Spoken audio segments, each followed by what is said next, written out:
Basically ये आज वैसे भी शेड्यूल थी प्रेस कॉन्फ्रेंस एनएससी के बाद, नेशनल इकोनॉमिक काउंसिल की जो मीटिंग होनी थी। और नेशनल इकोनॉमिक काउंसिल की मीटिंग जो है वो कल बिल्कुल जिसे कहते हैं कि अनएक्सपेक्टेडली सुबह हमें इन्फॉर्म किया गया कि मीटिंग जो है कैंसिल हो गई है और कोई इसमें रीजनिंग नहीं दी गई और कोई नई डेट भी नहीं दी गई। तवक्को की जा रही थी कि आज शायद डेट आ जाएगी तो 4 तारीख को हो जाए, कल हो जाए। तो अभी तक जब अभी मैं आपसे बात कर रहा हूँ तो इसमें कोई इतला अभी तक हमें नहीं मिली। अच्छा, यही इसी तरीके से हुआ था एपीसीसी की मीटिंग के लिए। एपीसीसी की मीटिंग जो है 21 मई को जो है रखी गई थी और फिर एकदम जो है इतला मिली और उसको जो है कैंसिल कर दिया गया था, जो 1 जून को जो है 2-3 दिन पहले हुई। उसमें ख्याल यही किया जा रहा था उस वक्त जब एपीसीसी की मीटिंग थी तो आपको याद होगा कि वज़ीरे जो प्लानिंग कमीशन है उन्होंने अपना दुखड़ा भी सारी मीडिया के सामने रखा था कि हमने 4000 अरब मांगे थे, हमें मिला कुछ नहीं है, और उसकी तफसीलात भी आपको बताई थी। तो हम यही समझ रहे थे कि कुछ जो है फंड्स की कमी बेशी है जो उसमें इन्होंने टाइम लिया है, और कोलिशन पार्टनर्स को भी जो है उसमें मुतमईन करने के लिए वो टाइम लिया। तो वो एपीसीसी की मीटिंग 1 तारीख को हो गई, लेकिन वो 1 तारीख को जो एपीसीसी की मीटिंग हुई उसमें सूबे क्या अपना दुख दर्द जो है उनसे करते, वो वज़ीरे जो जिसे कहते हैं प्लानिंग कमीशन जो है ना, वो इतने गमगीन थे कि हमारा दिल चाह रहा था कि हम कुछ उनकी इमदाद कर दें, कोई हम उनकी जेब में पैसे डाल दें, और दिल तो चाहता था लेकिन क्या करें, हम भी मजबूर हैं। बहरहाल उन्होंने उस दिन एक बात की थी कि वज़ीर ख़जाना का उन्होंने जो है ना नाम लिए बगैर जो है ना तमस्कर उड़ाया था कि यहाँ पे आज हालात ये हो गए कि जो है जब हम कोई जो है कर्ज लेकर आते हैं बाहर से तो हम खुशियों के शानियाने बांटते हैं। तो मेरा अपना ख्याल ये है कि वो जो है राइट फोरम नहीं था जो उन्होंने वहाँ बात की, क्योंकि उससे चंद दिन पहले अगर आप देखें तो जब सऊदी अरब ने हमें $3 अरब दिए थे तो ऐसी ही मुबारकबादें दे रहे थे सारे। उससे पहले जब IMF का रिव्यू होता था तो ऐसी ही मुबारकबादें दे रहे थे। शायद पाकिस्तान को जो है बायलैटरली लोन लेने से बेहतर ये जो कैपिटल मार्केट से लोन मिलता है ये फिर इज्जतदार होता है। पूरी दुनिया जो है, तमाम हुकूमतें जो हैं वो कैपिटल मार्केट से पैसा रेस करती है।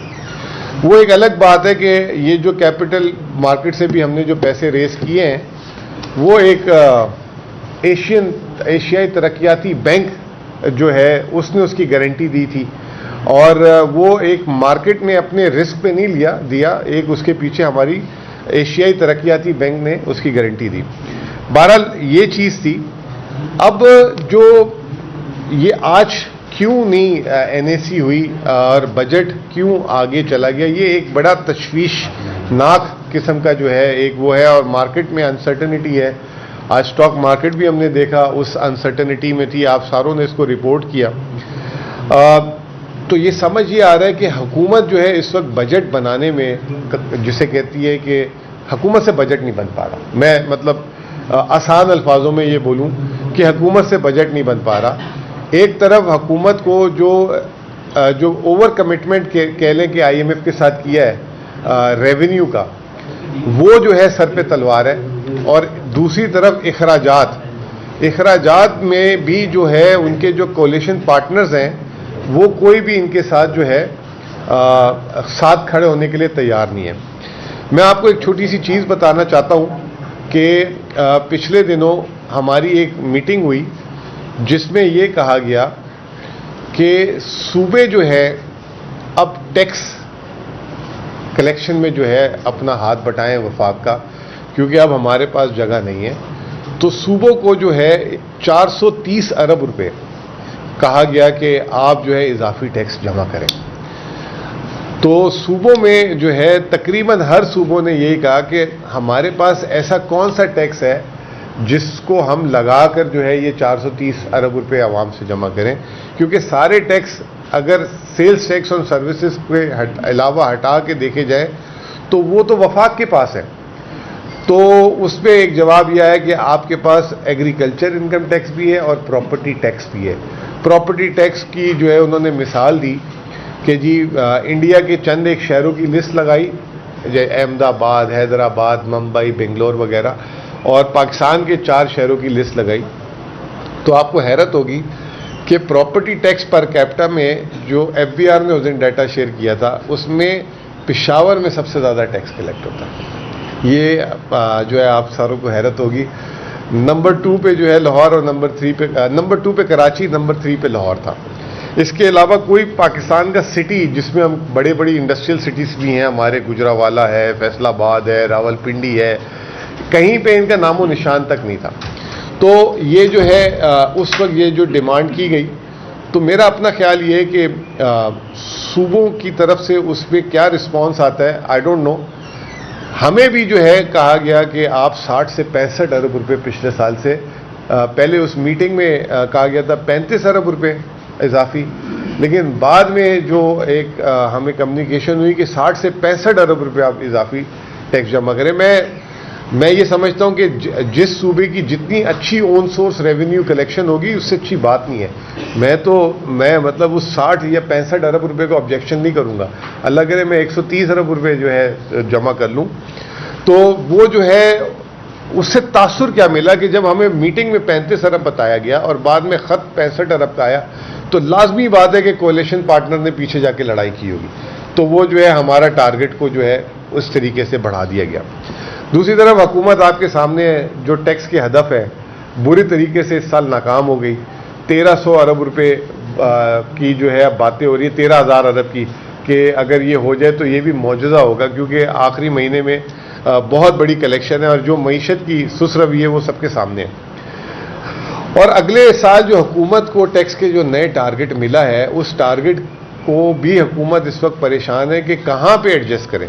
मैं आपको एक छोटी सी एग्जांपल देता हूँ, यहाँ पे आप सारों ने उसका बड़ा हमेशा से जिक्र भी किया कि अगर किसी की 1 लाख रुपए तनख्वाह है, आज की तारीख में पूरे साल में उसको जो है अगर वो तनख्वाहदार है तो वो 6,000 रुपये उसका टैक्स कटता है। लेकिन अगर वही 1 लाख रुपए अगर कोई कारोबार करता है तो उसको 90,000 रुपये देने पड़ते हैं। अगर 2 लाख रुपये उसकी माहाना आमदनी है तो सीधा 6,000 से टैक्स उसका बढ़कर 1,38,000 हो जाता है पूरे साल में। लेकिन अगर वो कारोबार करता है तो उसको जो है 4,10,000 रुपये पूरे साल में टैक्स देना पड़ता है। इस तरीके से 5 लाख रुपए अगर किसी की माहाना आमदनी है तो उसका जो टैक्स है तनख्वाहदार का 12,81,000 रुपये हो जाता है। और अगर वो कारोबार करता है तो उसका टैक्स हो जाता है 17,90,000। और अगर 1 मिलियन में 1 मिलियन से भी ज़्यादा की तनख्वाह होती है, लेकिन मैं 1 मिलियन पे रोक रहा हूँ, अगर किसी की तनख्वाह 1 मिलियन है तो उसकी जो तनख्वाह पे टैक्स है वो 33,81,000 है। और अगर वो बिजनेस कर रहा है तो 44,90,000 है। तो आज जो इस वक्त तनख्वाहदार तो बेचारा उसको तो तनख्वाह पैसे काट के मिलती है, जो टैक्स कलेक्ट नहीं होता वो क्योंकि बिजनेसमैन को जो है उसने अपने खुशी से जमा कराना होता है, एक तरीके से आप ये कह लें। तो जब आप उसको जो है 10 लाख रुपए महीना वो कमा रहा हो, उसमें आप 45 लाख रुपए यानी 1,20,000 वो कमाए और 45 लाख उससे आप टैक्स में वापस मांगे, तो उसने तो अपनी इनकम कम ही दिखानी है ना, वो उसको किस नफलों का सवाब है। तो अगर आज ये तनख्वाहदार को भी ऑप्शन मिले तो शायद वो भी अपनी इनकम कम दिखाएगा। तो ये एक बुनियादी वजह है कि जो है टैक्स कम कलेक्ट हो रहा है। तो जो अभी तक हम देख रहे हैं, जो बातें आ रही थी कि सामने टैक्स का रिलीफ आएगा, तो वो आई वॉश्ड होगा। बहुत हुआ तो जो है अभी जो 1 लाख वालों तक के लिए सहूलत है महीने की, शायद वो 1.5 या 2 लाख वालों तक के लिए वो एक्सटेंड हो जाए और जो है उसके ऊपर जो है वो बोझ मुंतकिल कर दिया जाएगा आम आदमी पे। अब मैंने एक इंटरेस्टिंग सी एक्सरसाइज की जो मैं आपको बताना चाह रहा था कि अगर फ़र्ज़ करें कि अगर एक आदमी की 1 लाख रुपए तनख्वाह है तो वो वैसे तो इन्होंने दिखाया है कि साल का उससे तनख्वाहदार से 6,000 रुपये पूरे साल में टैक्स ले रहे हैं। लेकिन अगर वो दिन का सिर्फ 500 रुपये का पेट्रोल डलवाता है तो महीने का 4,500 रुपये वो पेट्रोल की मद में हुकूमत को टैक्स देता है। अगर वो 10,000 रुपये का उसका बिजली का बिल है तो 3,000 रुपये वो जो है बिजली के बिल में टैक्स देता है। तो मतलब ये दो आइटम जो हैं, यानी कि 25,000 रुपये जो अपनी 1 लाख रुपए में से वो खर्च करता है, उसमें ही 7,500 रुपये टैक्स कट जाता है। अगर उसी रेशो से अगर आप पूरी 1 लाख रुपए को पकड़ लें तो वो लगभग 1 लाख में 28 से 30,000 रुपये जो अपनी आमदनी पे टैक्स कटाने के अलावा वो दे रहा है। तो आप सोच लें कि आज इस वक्त जो है बेरोजगारी जो है इस मुल्क में, या बेरोजगारी नहीं कहेंगे, गुर्बत कह लें कि उस मुल्क में क्यों है कि जो आपकी एक तो टैक्स वैसे कट जाते हैं और जब हम खरीदारी कर रहे होते हैं तो हमारे उसमें कितने टैक्सेस कट रहे होते हैं। तो इसकी एक आला मिसाल आपके सामने आती है कि पिछले दिनों उवैस लगारी साहब ने एक अभी प्रेस कॉन्फ्रेंस की थी। उन्होंने ये कहा कि जी 2022 से पहले 95 लाख लोगों को 200 यूनिट की सब्सिडी मिलती थी। अब जो है वो बढ़ के हो गए हैं 2 करोड़ 15 लाख। तो इसका मतलब ये हो गया कि 1 करोड़ 25 लाख लोग जो है सीधा सीधा जो है उनकी जेबों को काट दिया गया कि वो जो पहले अगर कोई 300 कोई 400 यूनिट बिजली इस्तेमाल करता था, अब वो 200 यूनिट से नीचे आ गया। अब उन्होंने जो आप लोगों ने जो रिपोर्ट की थी, कहने का ये बात करने का मकसद इसमें कोई और है।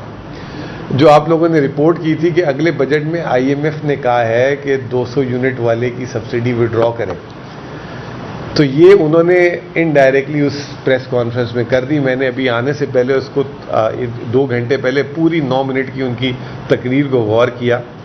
उन्होंने उसमें फरमाया ये कि जी अब मीटर में एक QR बिजली के बिल में एक QR कोड है और हमने उसमें लिखा है कि आपका बिल इतना आया है और हुकूमत ने आपकी तरफ से इतने पैसे अदा किए हैं सस्ती बिजली देकर।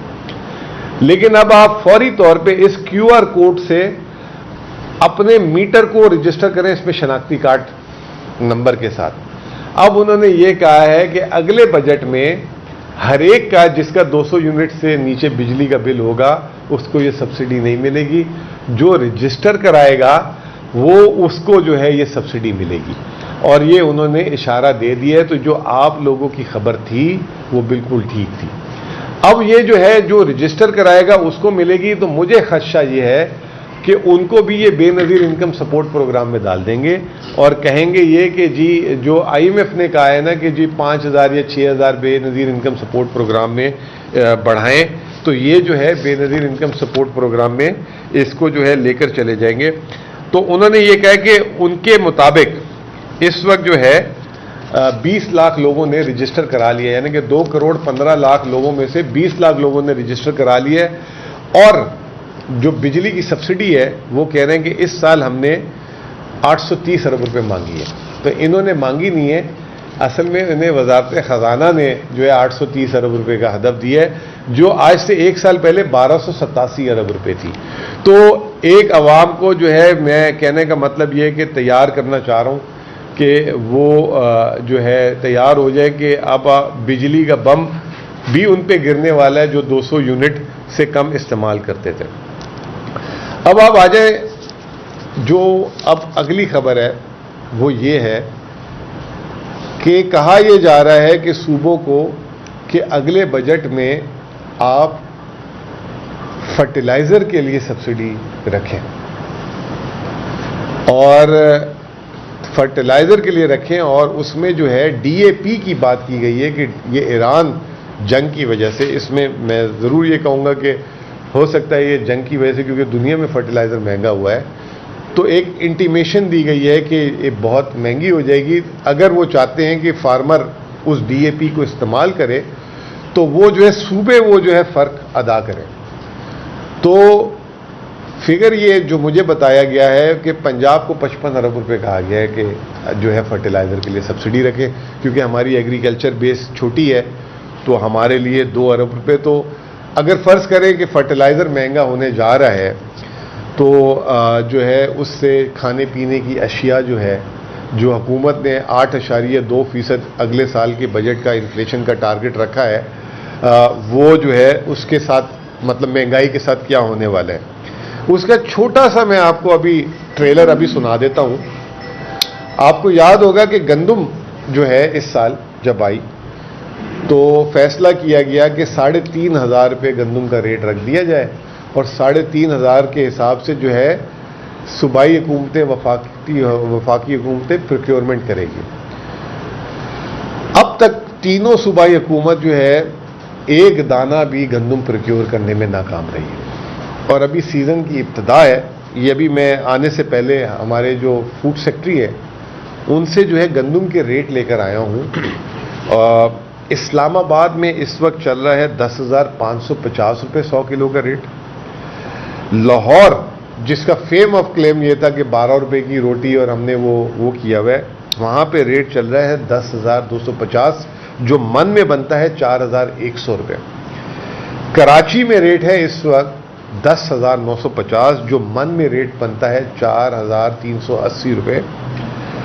और पेशावर में 11,700 और पेशावर में 11,700 जो मन में बनता है 4,680 रुपये।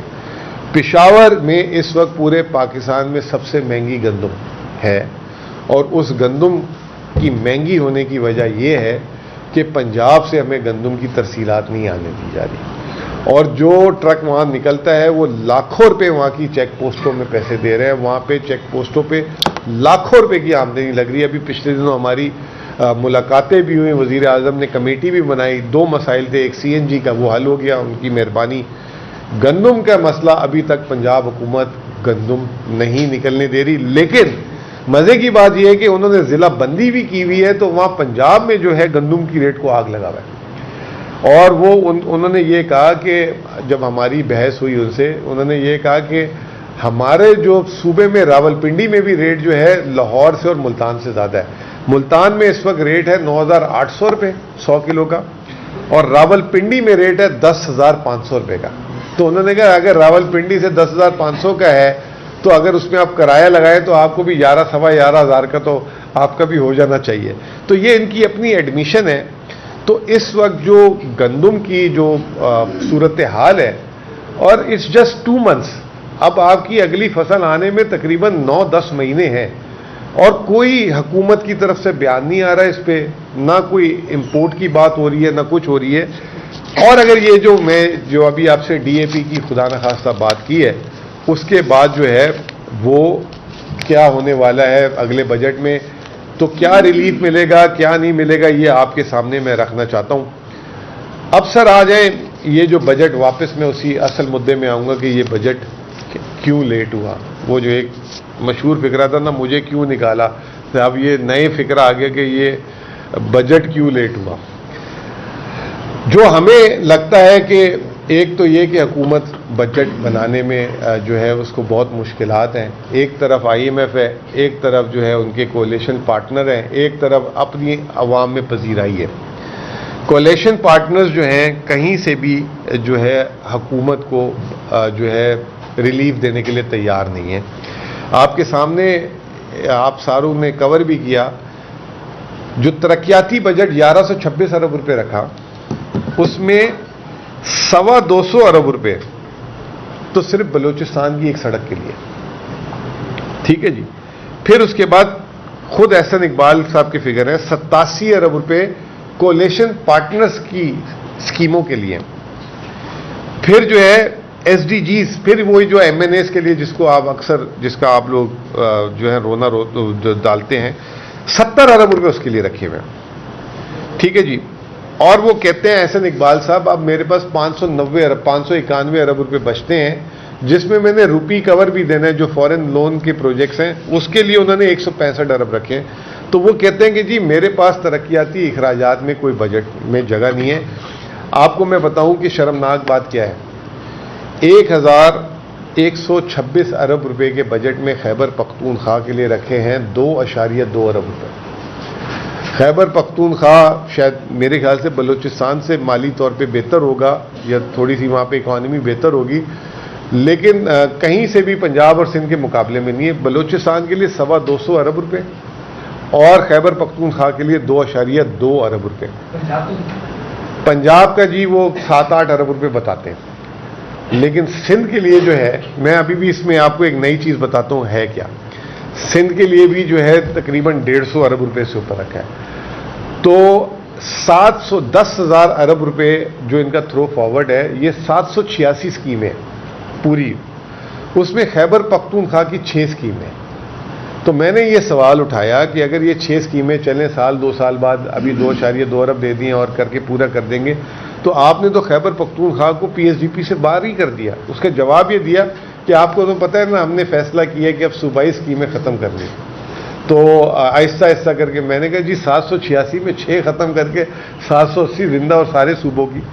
तो ये जो है एक निहायत ही जिसे कहते हैं, जब आप बजट इस तरीके के बनाएंगे, प्रेशर में बनाएंगे, किसी को खुश करने के लिए बनाएंगे, और जब आप स्कीमें दे देंगे और फिर जब उन स्कीमों में आप पैसे नहीं दे सकेंगे तो फिर आपकी लड़ाइयाँ होंगी। इस वक्त कहा जाता है कि उनके कोalition पार्टनर जो है इस बजट को पास नहीं, मतलब उनकी डिमांड्स हैं, और उस पर कल रात को भी जो है पता लगा है कि जी क्यू ब्लॉक में बड़ी मीटिंग हुई है।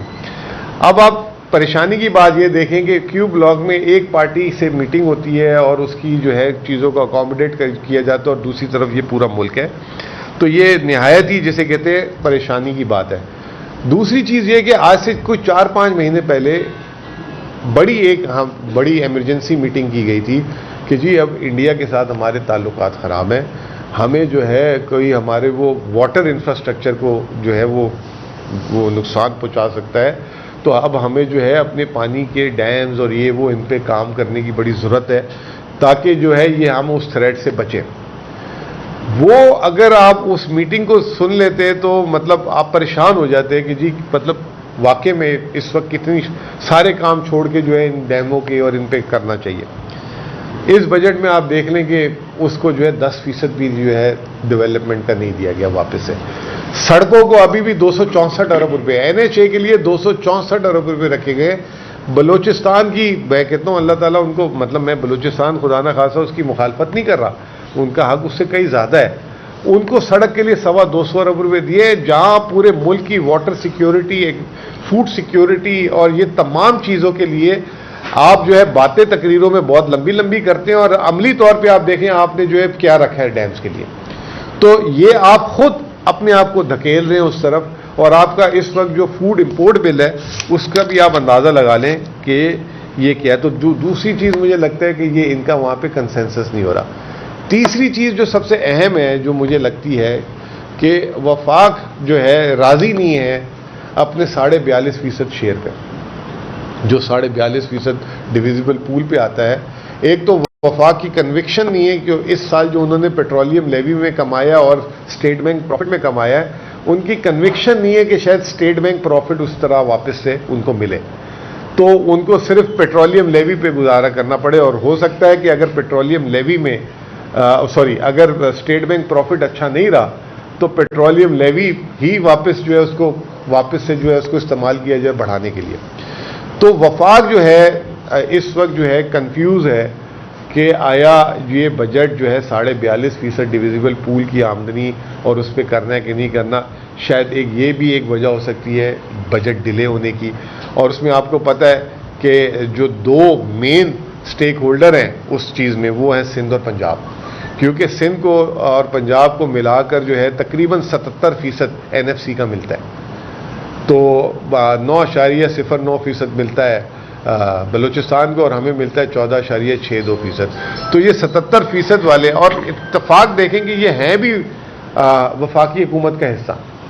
तो ये जो हमें जो है लोग क्रिटिसाइज़ करते हैं और हमें जो ये बोलते हैं कि आप जो हैं मतलब ताउन नहीं करते, आप ये देखें कि इंटरनली क्या हो रहा है। और 25 करोड़ अवाम को जो है इन्होंने बिल्कुल अपनी सियासत और उसके पीछे जो है लगाया हुआ है, और वो वैसे ही आप देख रहे हैं कि उनके वज़ीर ख़जाना और आपस में उनकी लड़ाइयाँ एक अलग है। ये बजट का टाइम है, तो ये मैं चाहता था आपसे शेयर करूं जो आज जो चीज़ें थी। इसके अलावा शफी जान साहब जो हैं हमारे कुछ 2 मिनट बात करेंगे, फिर आपके सवालात भी लेते हैं। बहुत शुक्रिया मुज़म्मिल साहब।